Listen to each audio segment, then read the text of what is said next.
หยุดที่ตรงนี้ที่น้องคนเดียวก็พอบอกขอไปต่อพอแล้วพอบอกกับหัวใจให้น้องไปหมดบ่เหลือความดีให้ไผน้องเป็นหญิงคนสุดท้ายพออายตายย้อนความดีหยุดที่ตรงนี้เอาไว้เพียงเจ้าเท่านั้น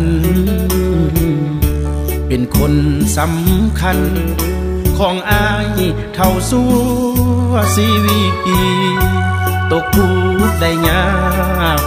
น้องสู้กับอายเต็มที่ยามจนน้องนั้นหากดียามมีบอกเคยลายใจขอหยุดเอาไว้ถนนของความเพลิดเพลินพอขีดเลือกเส้นทางเดินกับน้องบ่ต้องมีภายมีเจ้าคนเดียวเท่านี้อายก็ภูมิใจโลกนี้คงบ่มีภัยมาแทนเจ้าใดแม่ขวัญชีวิตหยุดที่ตรงนี้บ่มีเส้นทางสายใหม่พบคนถึกใจเก็บเอาไว้บ่ให้ห่างนี้น้องคือนางเอกขวัญใจผู้ชายคนนี้น้องเป็นหญิงที่แสนดีอ้ายจริงขอเป็นเพียงน้องคนเดียว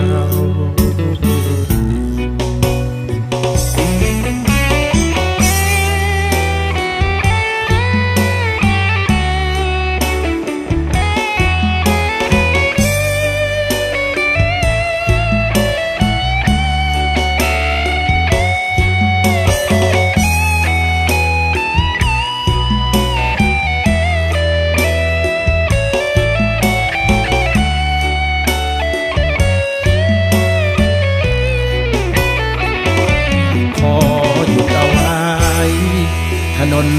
ของความเพลิดเพลินพอขีดเลือกเส้นทางเดิน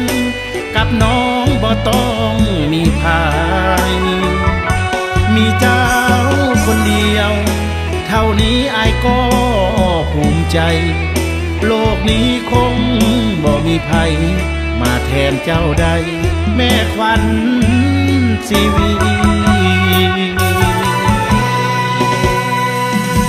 หยุดที่ตรงนี้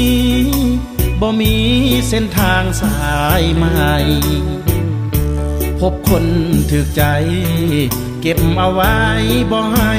ห่างนี้น้องคือนางเอกขวัญใจผู้ชายคนนี้น้องเป็นหญิงที่แสนดีอ้ายจึงขอเป็นเพียงน้องคนเดียว